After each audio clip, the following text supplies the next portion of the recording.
Hello, Crystal Cocoon listeners out there, wherever you are in the world. Welcome to another episode. And you are listening to Brandon, Jesse, and Hannah.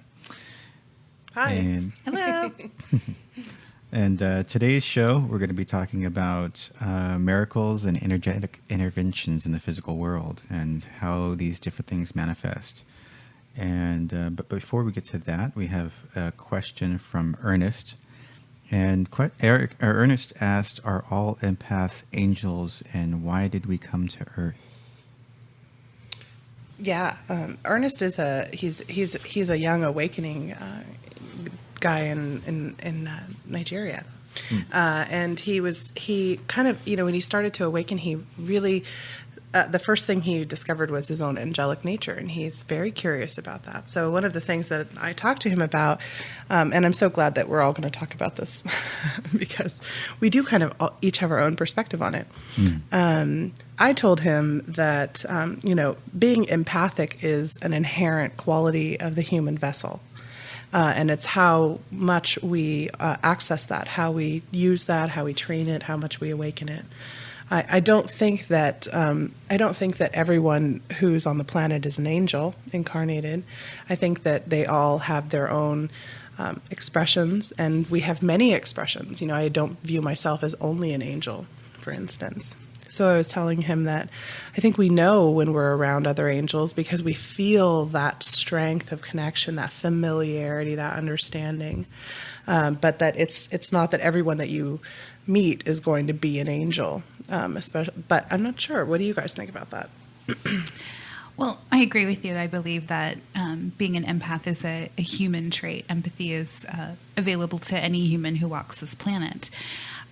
The awesome thing about empathy is that it allows us to tap into divine frequencies. Mm-hmm. And so it allows us to gain sensory perceptions that are not otherwise available to most people who haven't opened that door yet. So I think when we have those divine frequencies that come in, kind of in line with what we're going to be talking about later, miracles, synchronicities, those kinds of things happen. We talk about being in the flow. Mm-hmm. When we open up to that energy, definitely, I feel that I have an angelic lineage that I come from that has been made very apparent to me, but I don't believe that that's a mutually exclusive thing. Mm-hmm. Not everyone is an angel. And that's certainly not how I identify, myself walking around on this earth. I know Doreen Virtue talks about earth angels a lot. Mm-hmm. And I think that that's a really kind of sweet term to talk about people who are awakening to the higher consciousness. Mm-hmm. I think angels are something that our human awareness has been brought through time, that we, how people understand angels also varies differently depending on religion, your awareness, things like that. So I think that when we adopt those divine frequencies, we are divine in nature. Mm-hmm. That doesn't necessarily mean that we're angelic, but we have an image of God that we are portraying. And when we accept the energetic part of that, we can become godlike creators. That really, what you're saying makes me want to ask this question. Like, what are angels? Have we talked about that before on the show? I don't think we have. I don't think we have.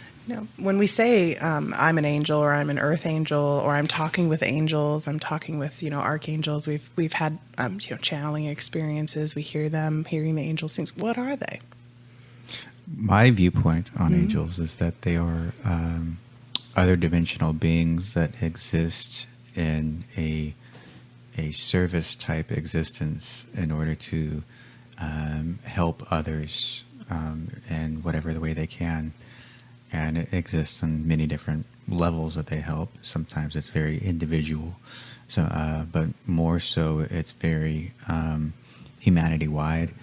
And oftentimes people's experiences of angels and extraterrestrials and all these other things will kind of like mesh together. Mm-hmm. So there's definitely like some intercorrelation between what those things are.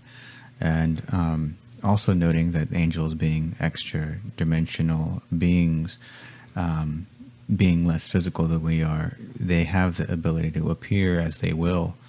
And so sometimes what somebody will perceive as angels, another one won't. It will be merely a very interesting feeling human, or some little light that they're drawn to. And my personal view of like, are all empaths angels? I think it's really hard to say if all empaths are angels, or are the other way, are all angels empaths? You know, that you can't really say one thing or another. It's like, is a box a square, a rectangle, or rectangle a square, kind of thing. Especially when you think about like more back to something you were saying the last show. What was that? Philip K. Dick. Was he the researcher that was talking about? Oh, Anthony Peck.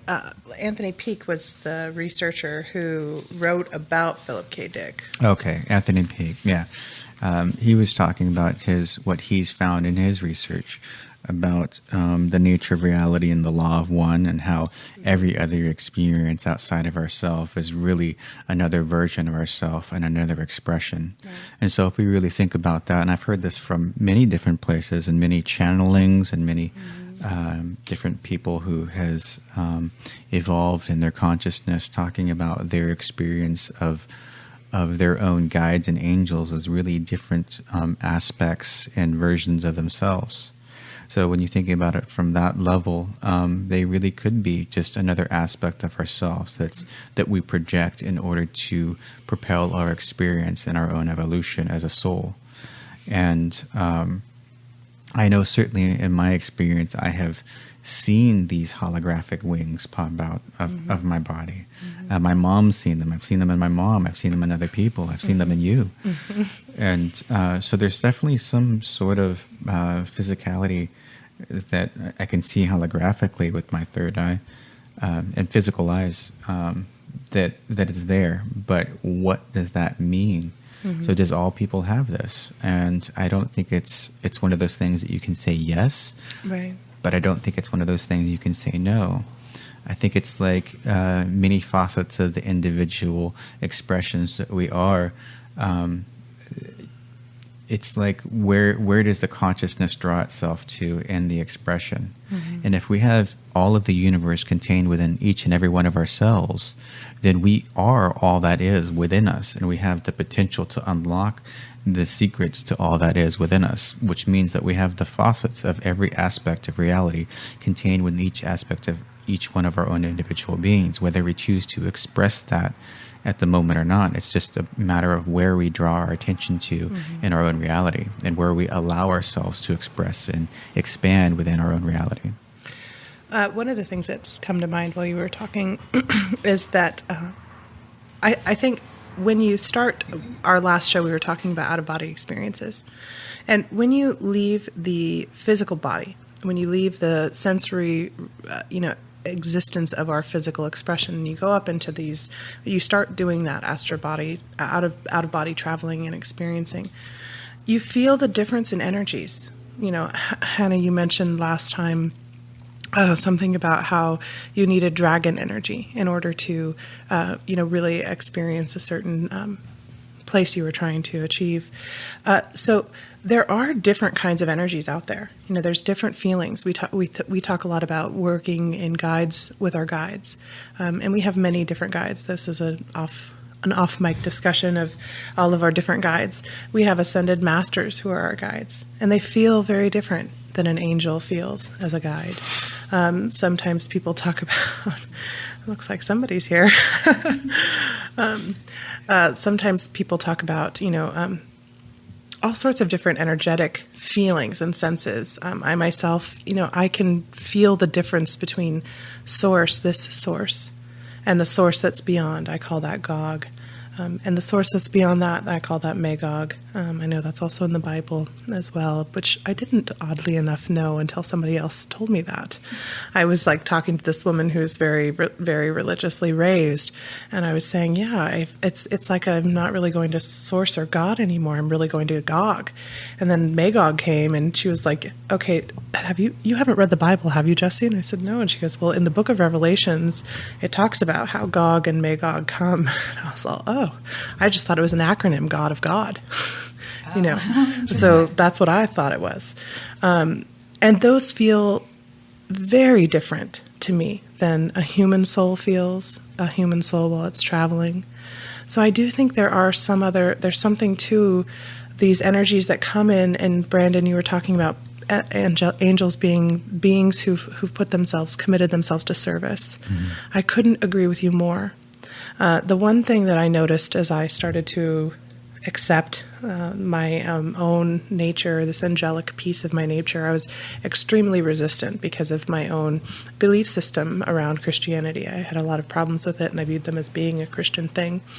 So as I started to really awaken to it, I started to feel that sense of a lack of my own independent freedom of thought and my own freedom of choice.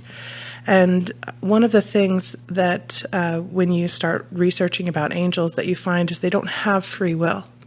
They really they have a mission. They have jobs. They're given these missions by God, in a sense, and they follow those. They do those things. They're committed to what they're supposed to be doing, and there's a sense of oneness. You know, they are collectively a one. And then when you talk to humans, and that's part of, I know this sounds convoluted, but as I started to really embrace it and go, okay, but now I'm in my human form and I have free will. So when you meet a lot of angelics, they're the people that tend to get really overwhelmed with all the choices, with all of the ideas, with like, oh my God, there's so many things I could do. Would someone just tell me what I'm supposed to do? Because that's really what we are as angels, is we're so used to being connected into our source, whichever source we come from, that we are an extension of that thought process. We don't have to think about, what am I going to do? I am embodying. This is who I am. I know my angelic mission here right now on this planet is to do everything I can to wake up as many individuals as I can, to give the knowledge and empower those individuals to take control of their own awakening processes and to feel empowered in their energetic selves. I know that's what I took on when I came here. And I feel as soon as I accepted that in my human form, it became, oh, yes, I don't have to think anymore. I don't have to make choices anymore. It's all the flow. It's flowing for me now. I've tapped into that flow of my expression. Yeah, that's a really good point. And I never actually thought about it in that manner, of why having so many choices have overwhelmed me at times. Mm-hmm. And it's like, I see so many things to be done in the world. I see so many things like that could be changed in the world in order to progress humanity to a better place. Mm-hmm. So seeing the bigger picture of our big, huge puzzle of existence. Very angelic. Yeah. In nature. Mm-hmm. Mm-hmm. And I think that also holds true for being able to see the, I guess, more like the God consciousness in people, being able to see their divine self. It's why a lot of people who identify as earth angels have problems like relationship issues, like narcissist issues, things like that. Because oftentimes these are people who can see the divine nature in another person. Mm-hmm. It doesn't matter if you are cruel to me. It doesn't matter if you are mean. It doesn't matter if you say mean things, because I can see the truth of who you are. Right. I see it. I know it. I can sense it. It's very present because that is how I'm showing up in the world. Mm-hmm. And so a lot of times, being able to see that there are different possibilities, and getting really overwhelmed by that. Part of my awareness of angelics is not so much that I used to believe very, very distinctly that angels did not have free will. Mm-hmm. I don't necessarily believe that completely. I believe that they do have a level of free will. They also have a level of consciousness that allows them to know what happens when you step outside of divine will. And divine plan. And the divine plan. So they are very in tune with that energy, and they have a lot of knowledge based on what happens when angels step out of divine will. So they just don't. Well, I think it's talking about before the levels of awareness that we have, the different levels of consciousness that we evolve into. And so they exist in a certain level where they're aware of the interactions of all that is. And being aware of this interaction of all that is, I mean, I've had certain experiences in my life where I was aware of the interconnectedness of all things. I was like, one in particular, I was laying next to the fire, and I remember the fire started to come at me, and I was like, oh, no, I don't want that. And then I was going to shoo it away. And my thoughts on being connected to it and being able to move it, it went up. And it didn't come towards me anymore. The heat didn't bother me. The ash didn't come near me. So thinking about that in a perspective on like the cause and reaction standpoint of what happens, if I would have stayed there and not been connected, if I would have been out of flow and then stayed there, and then so there's this connectedness to all that is, and connectedness to source that angels exist in. And if when they exist in that, they see the divine perfection in staying in that flow and just how it moves everything into this perfection place. If they were to step out of that, that's when they get burned. So why would they want to step out of this place of their perfection, especially when you exist within a nature and purpose to serve? Exactly. And not only to serve, but to be loved and to show up as a loving messenger, to show up as that divine, unconditional, non-judgmental. Exactly. Well, that's part of the service. Right, exactly. So why would you step outside of that? I think also, one of the things that would, I think, be helpful for people is understanding, like, how can we look at angelic nature and how it impacts us as people? Now that we're here in this body, we're here on this planet. And one of the things that I have been finding is, the loneliness, that feeling of isolation and aloneness. Like it's really profound in earthbound angels, because collectively, when we are not bound to this body, we are a part of a family that's very strong, that you feel. We're so connected with Source. We feel that Source. My teacher was telling me one time, she said, "Wow, Jesse, you're connecting right into Source, like right into the heart of it." And I didn't even know what I was saying, but I was like, "Well, that's because that's where I live. It's the heart of Source."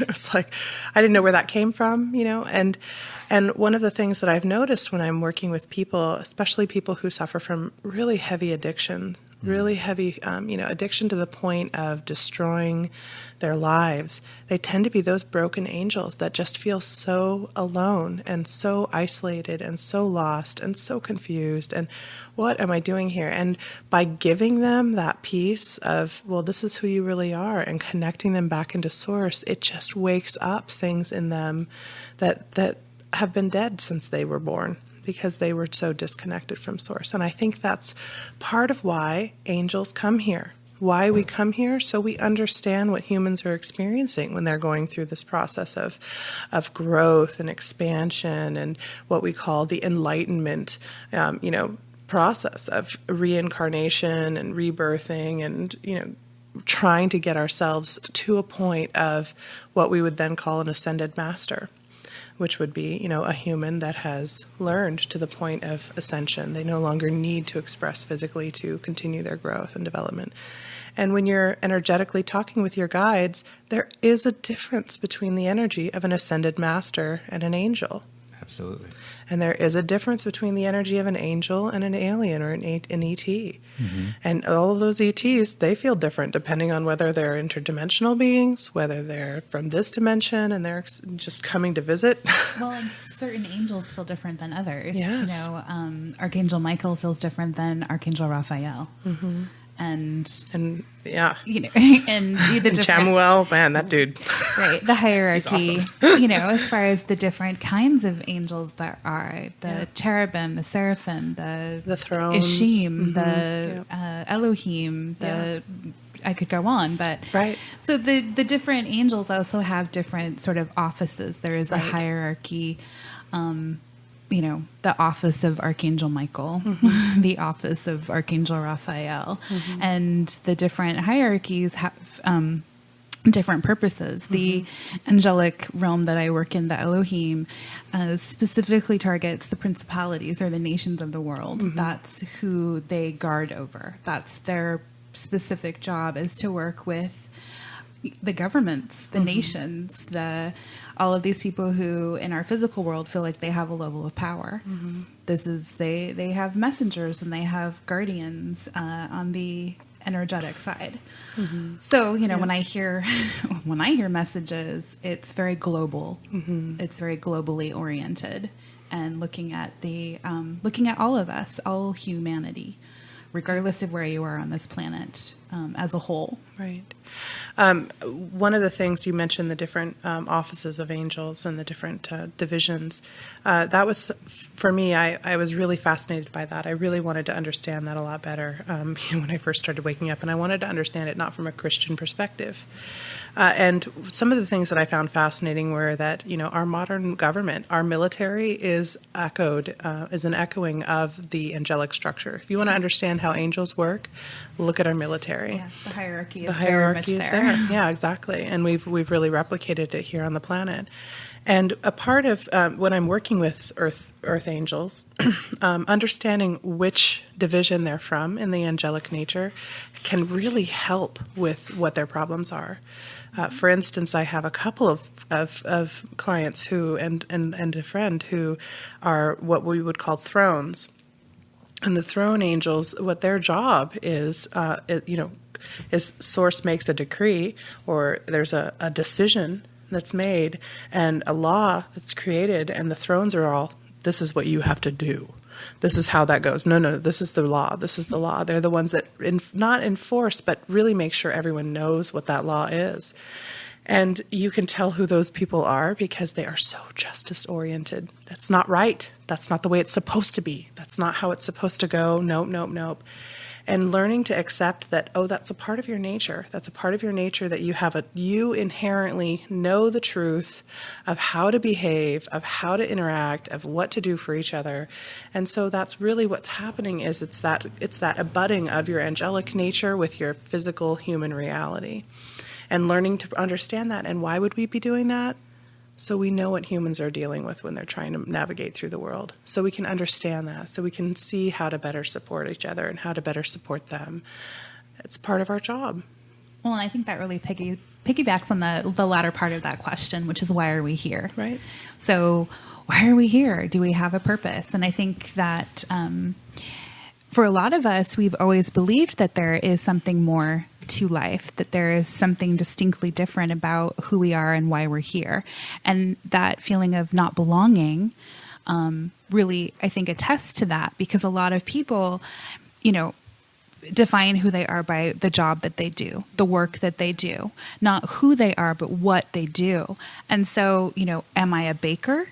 Am I a house cleaner? Am I a golfer? What is that? So what is my purpose here? And sometimes uncovering the who you are, where are your lineages?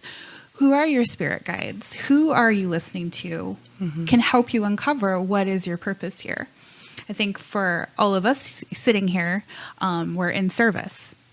In some level, in some form, and for different reasons. Yep. But collectively, we've been brought together because we all have a very similar resonance to our purpose, which is to help other people. Yeah. And to be that loving and guiding mirror, showing up unconditional love, showing up without judgments as much as possible, shedding our egos, and doing the work necessary. So, and listening to our guides, our ascended masters, our angels, so that we can better live in that divine flow. Yeah. So when we are given messages from angels that you need to do this, there's not a lot of hemming and hawing. It's a matter of, okay, show me how. Yeah. Show me how to do it. Show me how it gets done. And I, living in the flow, opportunities present themselves. Sometimes we call those synchronicities. Sometimes we call those miracles. It's very much that part of the process. Yeah, I think the why are we here? Why did we come to Earth? I mean, there's there's such a large dynamic answer to that. So the awakened ones, for instance, why did they come to Earth? Well, they came to awaken the others that will awaken, and they came to awaken the others that will awaken. And then why did each individual come to Earth? And that kind of like was touched on a little bit in our last show when we spoke of near-death experiences, how the commonality that exists upon the return of the experiences, that they really got a sense of purpose about their reason for being here. And it really is about the service and the evolution of the soul. So came here to experience life as the individual, to gain greater understanding of the creation itself and source experiencing itself to gain greater understanding. And that's why we have so many different facets and splits of different people and different flavors, and no two people are the same. So I mean, it exists on many different levels, but especially important for the awakened ones and the ones that are coming to that is that they came here with a great notion of service, and the more they wake up, the more they realize that part of their purpose is to inspire others, is to help others, is to serve in some way. And it's not always a big, grandiose thing. Sometimes it's just a matter of like the lives they touch within their lifetime, and then planting the seeds of inspiration, so that somewhere along the line of the web that they interact with, one of those will have great shifts upon the world. And you never know how important just one person is and the impact they can make. Mm-hmm. Yeah, I was just actually reading something about that with the politics. You know, they were talking about how if you don't think your voting matters, you know, Hitler was elected. Yeah, that's true. But I think that's very true, because how many times have you guys heard in your just daily lives, you're going about doing whatever, oh wow, thanks Jesse, I totally needed to hear that today. Yeah, often. You know, oh, thanks for those words, or, you know, I really needed that today.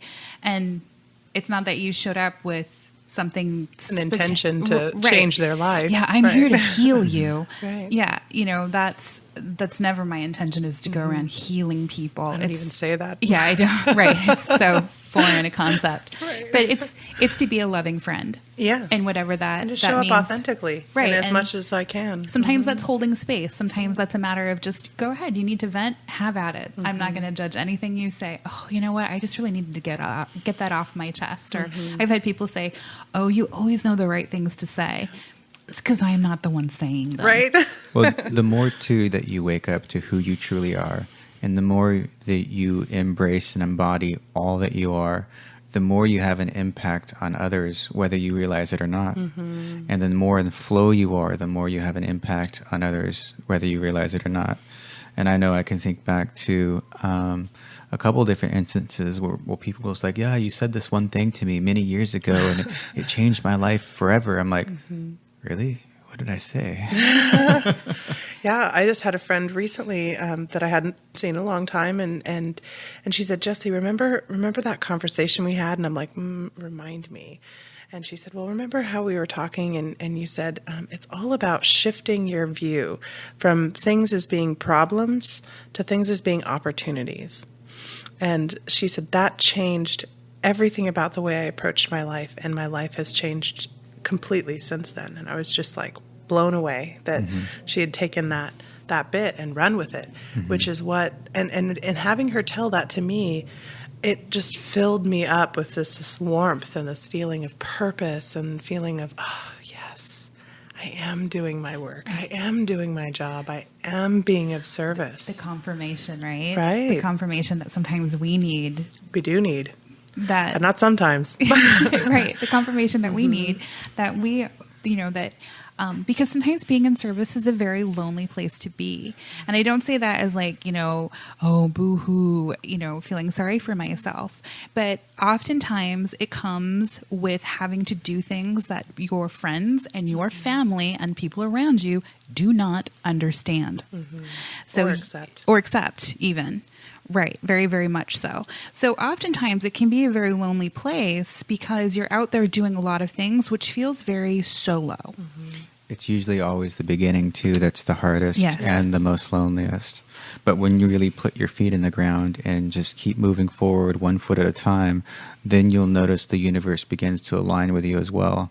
And that's when Absolutely. things get a lot easier. And regardless of the opposition that you seem to get, you get that much more support. Right. One The of- miracles happen. Right. Miracles happen. Exactly. One of the things that I also have noticed as people start to wake up to their angelic nature is that they talk a lot about why am I here? This is horrible. I just want to go back. I mean, it feels so good up there. It feels so good when I'm up tuned in there and I'm up there and this world is awful, and they really are like, what was I thinking? So many things wrong out here, and like everything Right. moves so slow, and I can't. And like, why is it like this? Time Everything is so stuck. sucks. Yes, time and travel. I mean, there's Yeah. times when you're sitting on an airplane and it's like, an 8-hour flight. I had this happen this February and I'm sitting there in the plane and I'm thinking to myself, this is the slowest bloody way to travel. Oh my God, I could just be there in a flash if I weren't in this body. Do I need the body to go? Oh, yes, darn. Yeah, I think some similar things sometimes. Yeah. Like, oh man, can't we just get on with it already? Can't we just like, Get to the good part. yeah. Right. And being limited, that's another thing. That's another part, I think, that's a good key. Like we're talking about ways to know if you're an angel, or ways to understand your nature better. If you feel like there's a better way, that this whole physical reality is so limiting to me, then that might be a clue that you've got some other things going on, some other energetic expressions that have a different awareness and a different understanding. Another thing to note too is you are your own best guide. So if you are out there listening to this and questioning, am I an angel? Sometimes the notion that you're even questioning is in itself an answer. But really to get to the bottom of that is you have to go to your quiet place. You have to go within yourself and get really still in your mind and ask the question and wait for the feeling that arises. You're the only one that's going to know that. Sometimes people are going to tell you things and it might seem like it could be truth or there's some aspect to truth, but you're just like, certain people, they experience and interpret energies through their own filters. So you have to be aware of that as well. So wherever you are in your journey, the best thing to do for you to get the answers is to go within, take all the input that you need from outside of your experiences, and usually use that to just guide your own experience and guide your own questions, but don't use it to define your experience. Our last show was talking about out-of-body experiences, and we keep referencing it because these two concepts are so closely related. They're really it's really kind of a continuation of an earlier discussion. And one of the things we had talked about William Baldwin, and he talks about once you even just go into that out-of-body experience, once you step into that, you're stepping into another form of consciousness, a state of consciousness that then accelerates your growth and learning.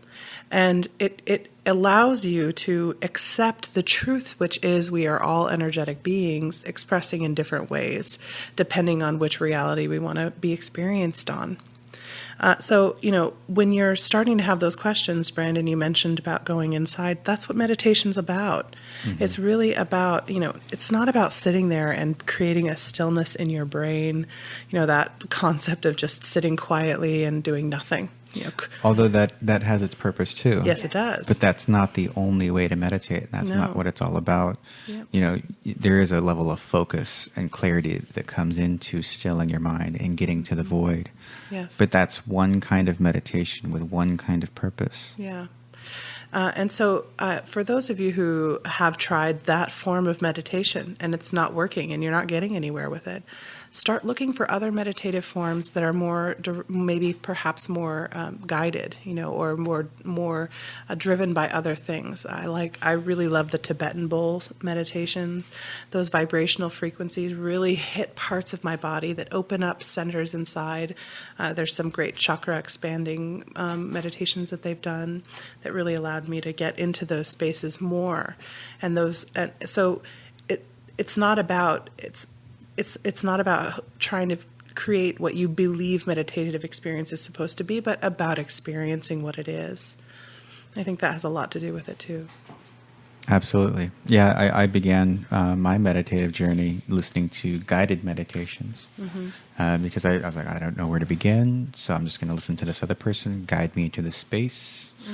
And from there, I explored all different kinds of concepts through, and some of it's kind of more like hypnosis, but hypnosis and meditation are very, very similar in nature. Yeah.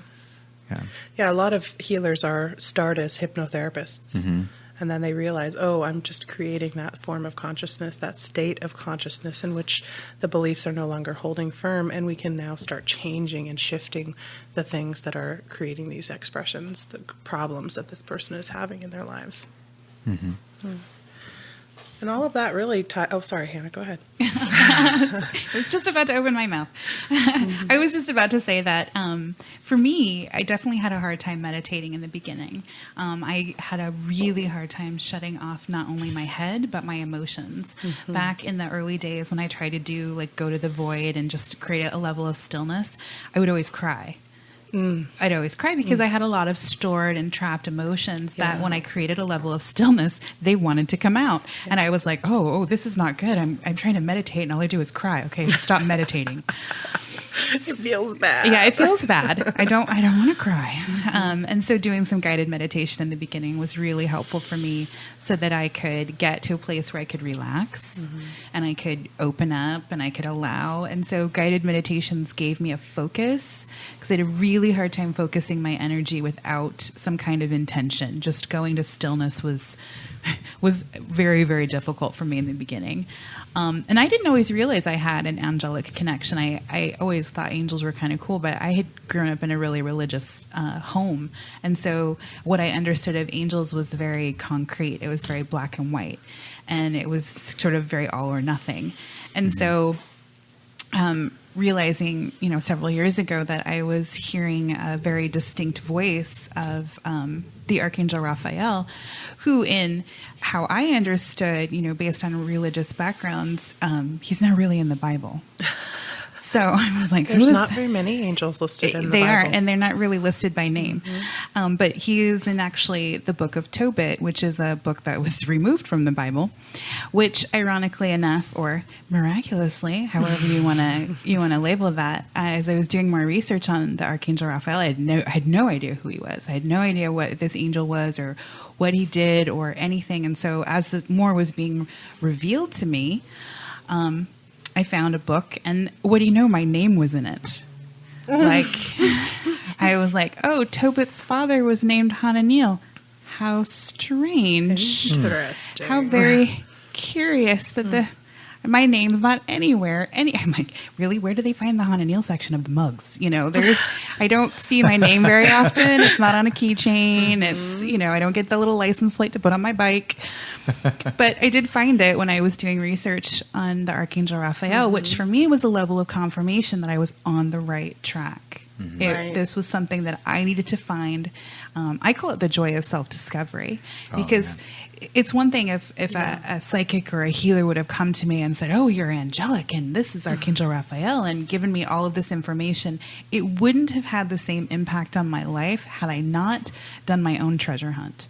And that's what I call it. It's a treasure hunt. I'm looking for information. Sometimes it's a matter of just popping some information into Google, hitting enter, and seeing where it leads me. Right. You never know where that's going to go. And it's always a fun journey, collecting information and, so this person thinks this and this person thinks that, and kind of coalescing those ideas. And yeah, my teacher did not tell me I was an angel. I mean, she would talk about that. She would talk about that she was an angel. And I remember going, that sounds pretty arrogant to say.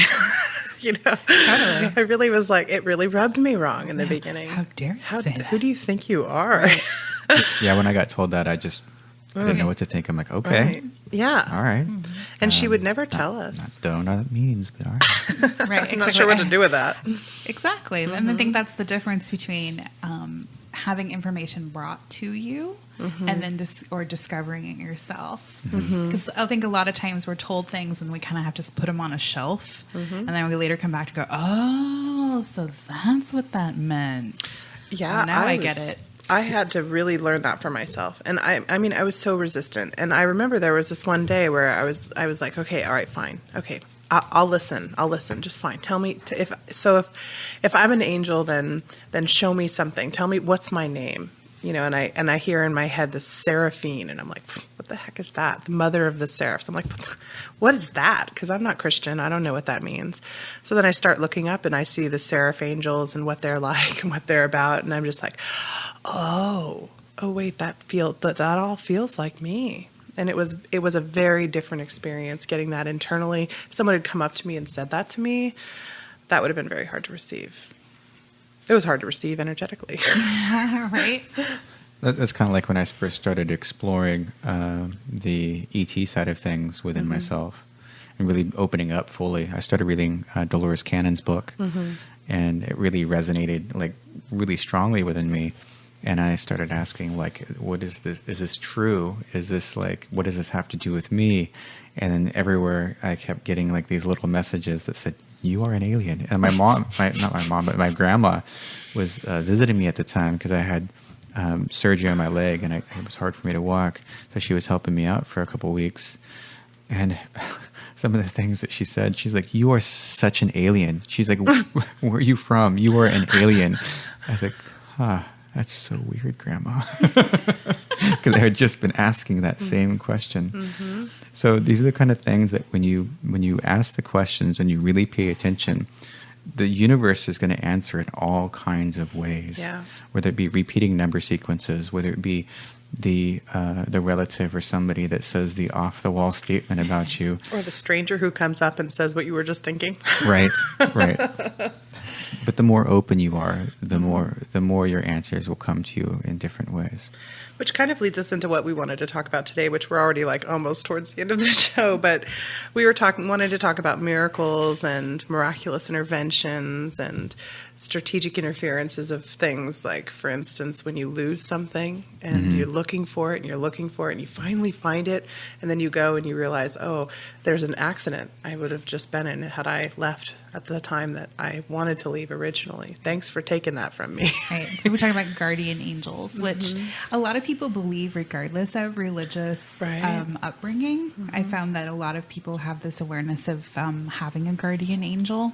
I don't know if that's something that's been perpetuated in our own sort of consciousness, but a lot of people do believe that. And it's also culturally significant in the United States, where versus India, you have gods and goddesses watching over you, which goes back to something I was saying earlier about how these angels can appear however they will. Right. And it all depends on what you allow in your consciousness, and what you will benefit most from is how they're going to appear to you.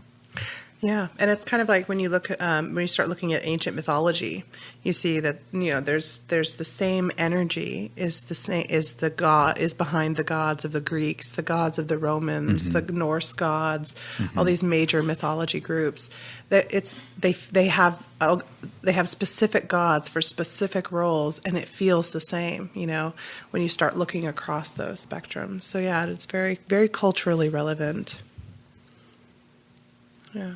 We've all had experiences of these divine interventions. We were thinking we might share some of our stories with you guys about those.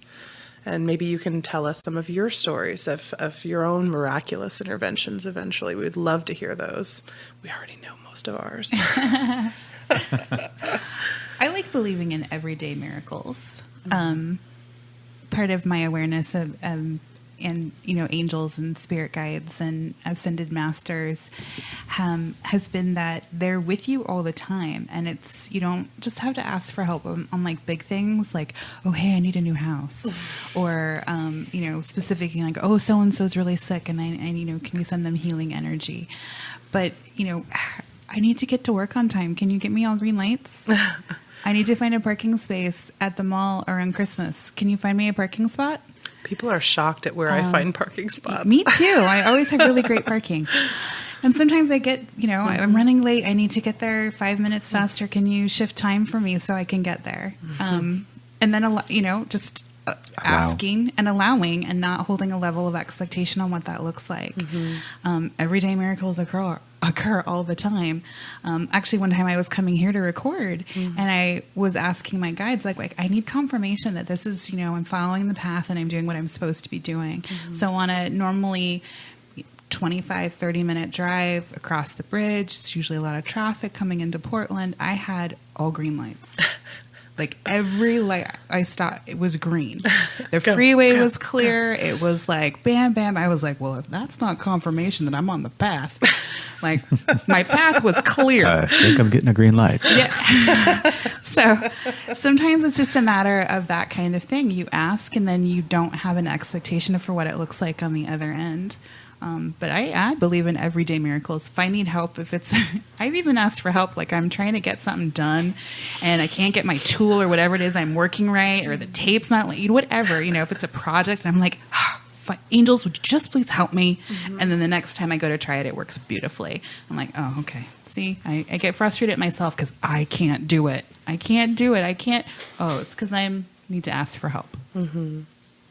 I think it's really important to kind of, as we move on in our evolution of consciousness, as humanity and our science evolves and our understanding of consciousness itself evolves, it's really easy to see how our awareness is embodied within these miracles, and our allowing is embodied within these miracles. And sometimes it is there to open this path for us. So there's this dynamic involved. But the more open we are to these miracles occur, the more often they occur, the more aware we are with our interactions and connection to all that is, the more we allow ourselves these miracles to occur.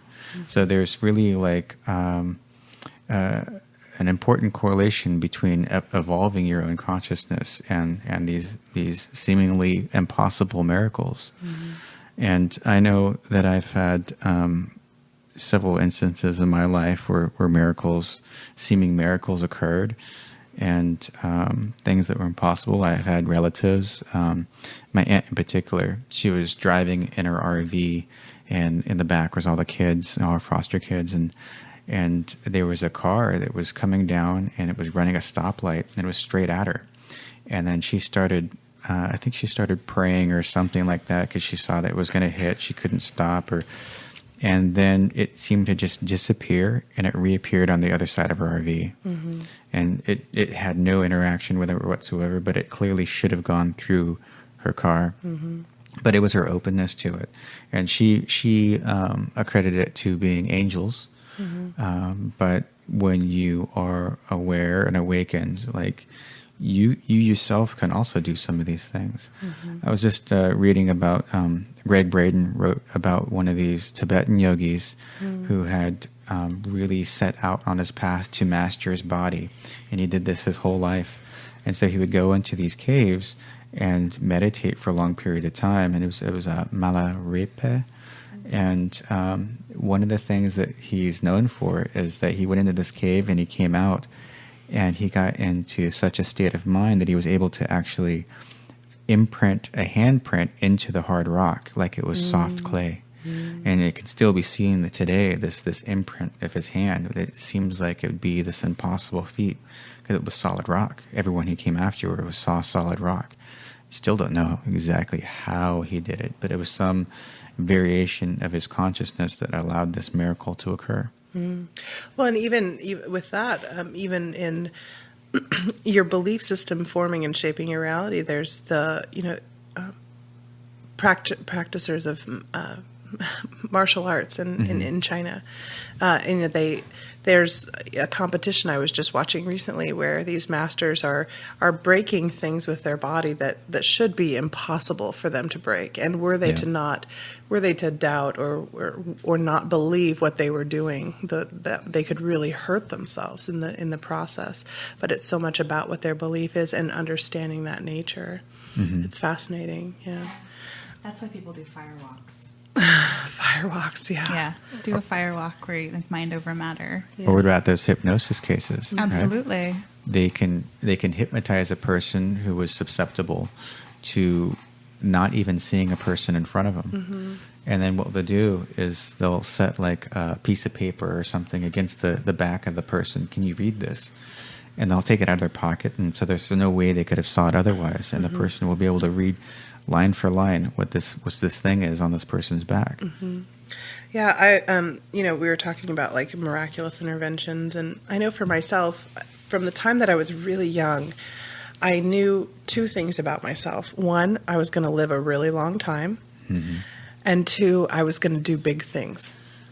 I just knew those two things. I didn't know what they would look like or how it would be. And as a child, I was extremely reckless.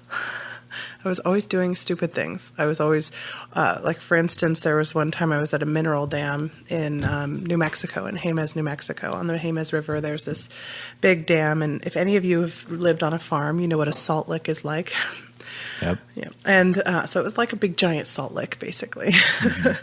And I was walking right along the edge where all of the river was funneled into this little chute, and it would come firing out like a fire hose through this little hole and cascade down into this little canyon and this big high pressure waterfall. And I was walking right along the edge, and my mom was yelling at me. She'd yelled at me every time we'd go up there not to walk along there, and it was slick with the rainwater or with the mist from the waterfall.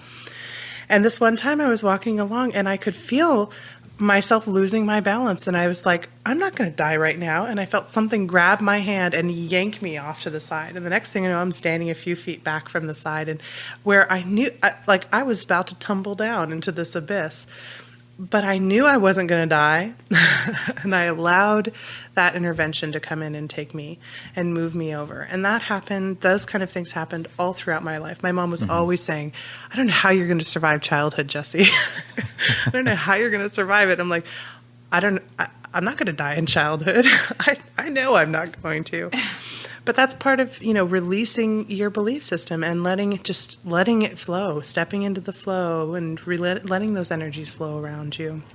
It's interesting. I've had the same awareness myself that I was going to live a really long time, and I was meant to do big things, and I didn't exactly know what that was. That was just supposed to be big. Yeah. And I always knew that, like, no, I'm not going to die young. Yeah.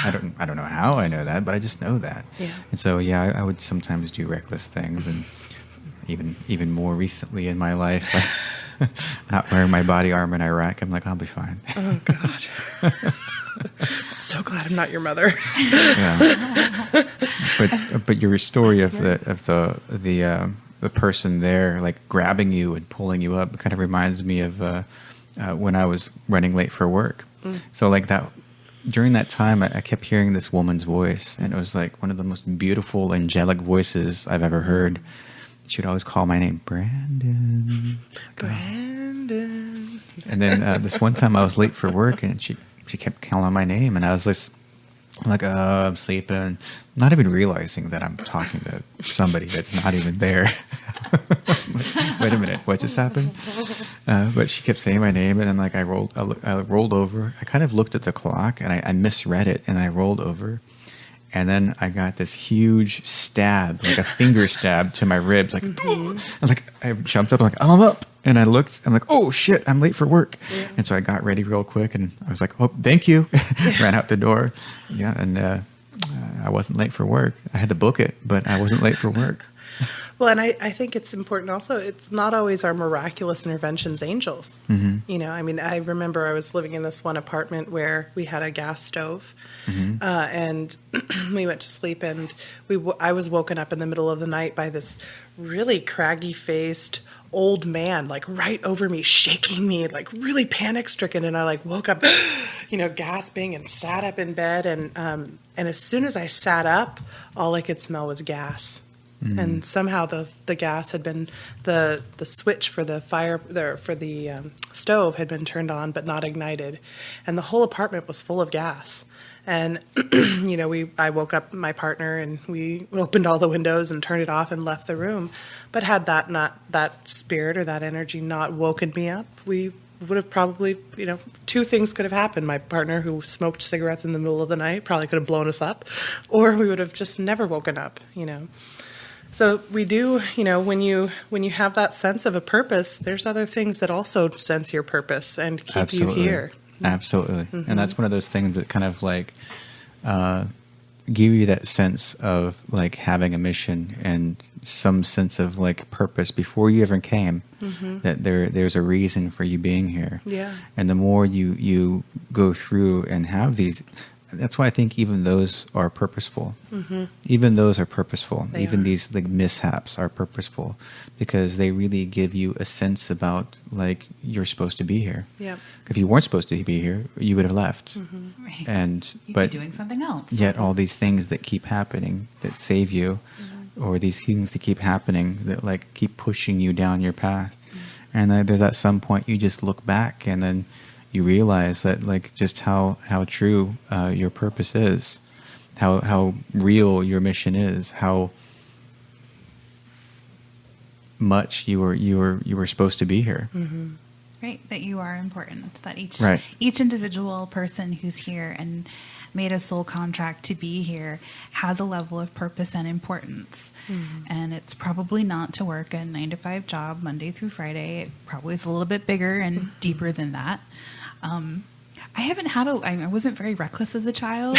I really wasn't. I was a pretty good kid. But I just remember always talking to people. I always had a lot of energies around me.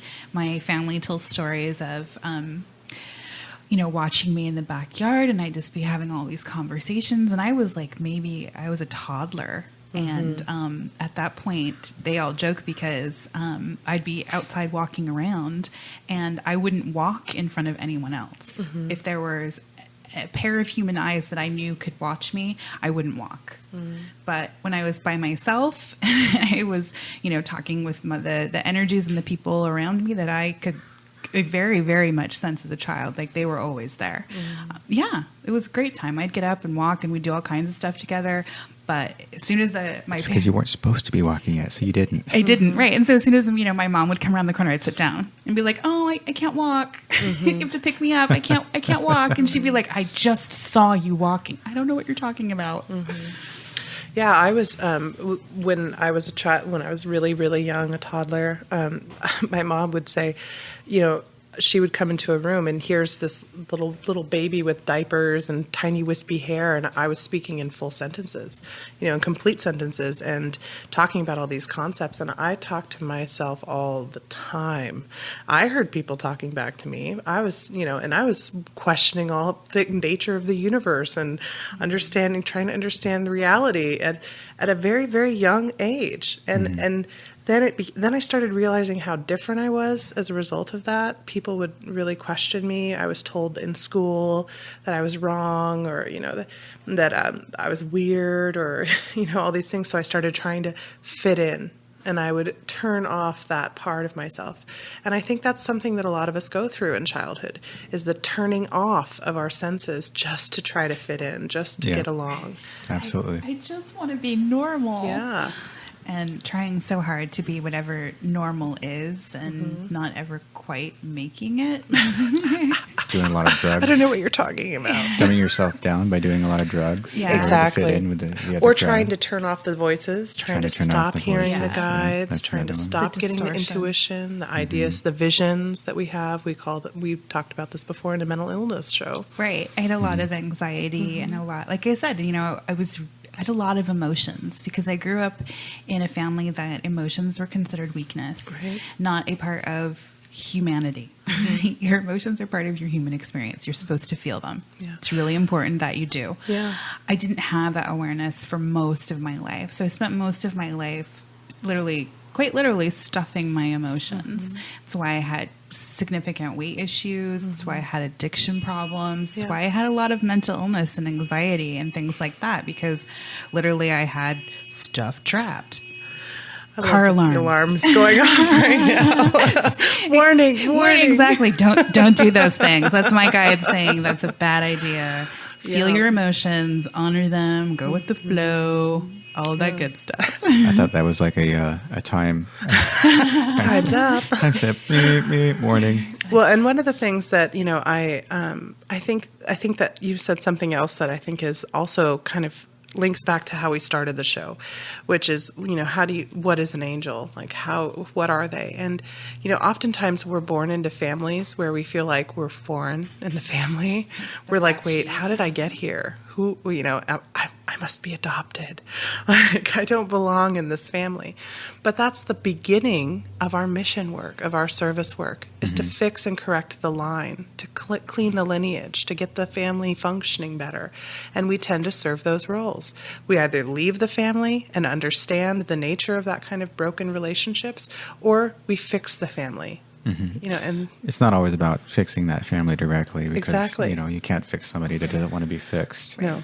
But it's fixing you, like forgiving yourself, forgiving them, finding a level of compassion and unconditional love, and then maybe even separating yourself from toxicity. Yeah. Well, yeah, when you understand the archetypes involved and like the dynamics involved in that family situation, and then you heal that within yourself too, it comes to a level where you can do that more for others as well. Exactly. And the more people that understand these dynamics as a collective, the more easier it is for the collective to shift. Yes, exactly. And that is another one of the purpose of why we're all here, and why some of us have these incredibly hard lives to begin with. And then as we unravel this and heal this, our lives just get easier. But that's why. That's part of the reason why.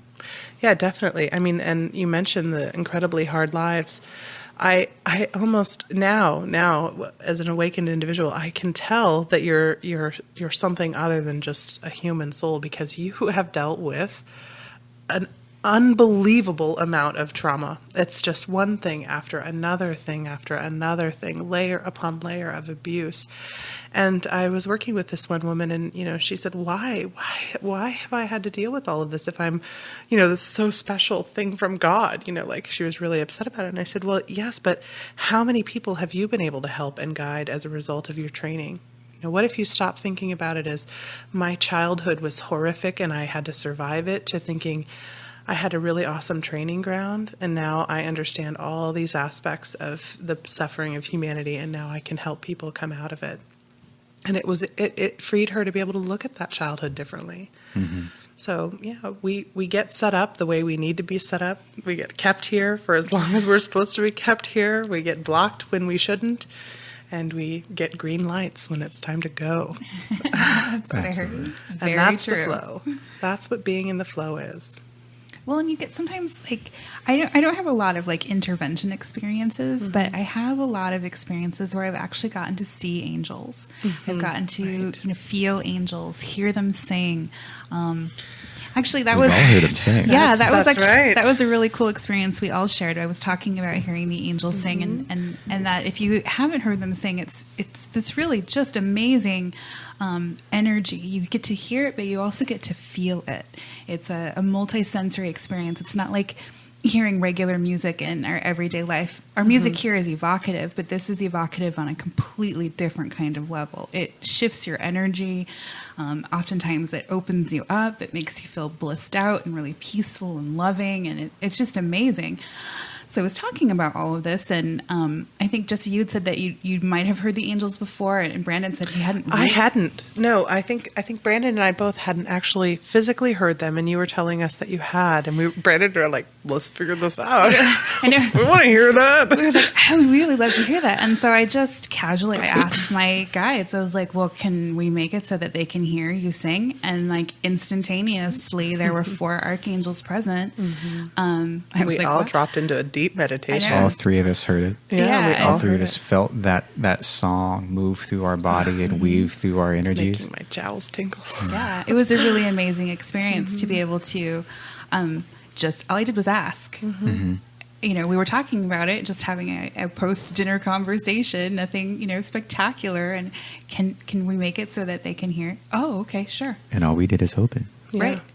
So I think what you just said there is so critical. All we did was ask.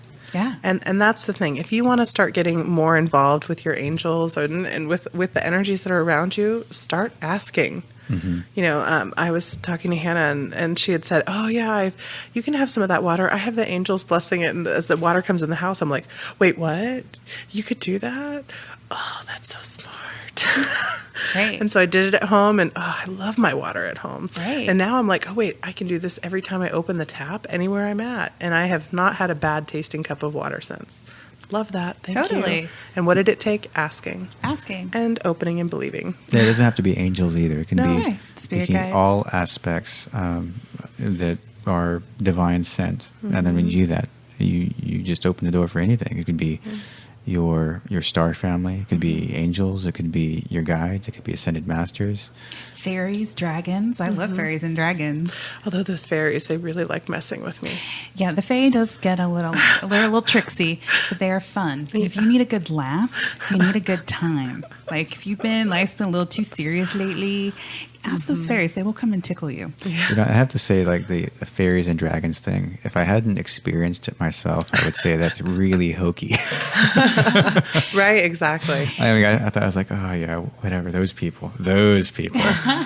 But yeah, there was one time and I was in a ceremony, and these little dots of light showed up. I didn't see any form or like wings or like the typical fairy depictions, but there were these little things flying around me, and they had this really giddy, laughy energy. They would come up and poke me and you. try and get me to laugh and like giggle, and they were really fun and playful. And then there was another time where I had a dragon pop up in my vision when I was going through dealing with some dark entities that were appearing, and they were being brought to me to be healed. And yeah, one of them was a dragon. I thought to myself, oh, this is so cliche. Big, scary dragon demon. Like, really, a dragon? Like, really? See, and I didn't, it was funny because like I said, I was raised really religious. So there was nothing outside of what we believed in our religion that if you couldn't see it, it didn't exist kind of thing. And which is strange because religion is based on things you can't see anyway. I digress. But as a child, I'd always felt fairies. My mom had always had this really kind of cool fascination for like gnomes and the English Irish kind of folklore mythology kind of thing. Leprechauns and things like that. And it wasn't until a couple of years ago when I also had an experience where I really needed to laugh, and a bunch of fairies showed up in my house, and I couldn't stop laughing. I was like, just like they were poking me, and after I was done, I was like, okay, thanks. I do feel a lot better. Yeah. They were like, yeah, you see, we told you. It was one of those things for me too, is I was in a space where I really needed to laugh and just let go. And I have to say, it was also a very physical experience seeing them. Like, I saw these little things in front of me. I felt these little things poke my side. I personally, my experience of fairies was not, my first experience of fairies was not as pleasant. When I was a child, we lived in Big Sur. Well, we lived in Monterey Bay, Big Sur area. And at one point we lived in this house in Big Sur, and it was a really old whaler's cottage. And it had a big open, grassy area, and there was an orchard next to it. And when my brother and I we'd go out and play in the yard, and you could hear, well, we just called it the fairy music. We could hear like this little fluty sounding music, and we could hear them playing with us. And so one day my mom asked me to go pick some pears from the pear tree, and I went to go pick the pears, and there was this little green man in the pear tree, and he told me I wasn't allowed to have any of his pears, and I was like, but my mom told me, I'm here, my mom sent me to get these pears, and he got really mad at me, and he kind of scared me, but I was like, I'm gonna get one anyway. And I reached up for it, and he scratched my arm, and I went running and screaming, and I went and told my mom, and she of course thought it was a fanciful, my imagination. I was very imaginative, but I was scratched, by this fairy, and I wouldn't go back in that orchard. He scared me. So, not all fairies are awesome, but that's why when you start really looking into fairy lore, I remember researching the fairy lore of from that Celtic viewpoint. They don't think fairies are fun and playful and ticklish either. So there are all these other energies that are out there, and when you start to really explore it, you can really have some very amazing experiences. or scary ones, or awesome ones, or I guess it's belief driven, right? It's scary. What was that movie that came out? What, Maleficent? Oh, right. Maleficent. Maleficent. Yeah, the kind of she talked about. Well, it was She was a fairy. Yeah, she was a fairy, and that was probably one of the most realistic depictions of the Fae I think I've ever seen in an actual film, theatrical, Hollywood entertainment type of scenario. They actually did a really. I don't know who made that movie, but somebody knew what they were doing. The Secret Life of Kells also is another one of those that, you know. That cartoon. I know, it's a great cartoon, but the stories behind it, it's really telling another story that's very ancient and... Definitely. Well, there's also Brian Froud, who was the animator for a lot of the Jim Henson productions. Oh, right. Like The Dark Crystal. We're always doing the Dark Crystal. Brian Froud has some amazing... I mean, you want to talk about somebody who has a very real connection with the Fae? He does. If you've ever seen his oracle cards, some of his more independent drawings, his oracle cards with the Fae are really interesting because... he basically talks about it in the preface of it. These are my interpretations, but it's the Fae, so it could always change. So don't go with what the book always says. Like really go with how, you know, you're going to get interpretations on these on your own. So he's like, they're the Fae. That's what they do. So don't just, you know, there's a whole level of blank sort of openness even about how he's created the cards to use to access the Fae, which I found really interesting.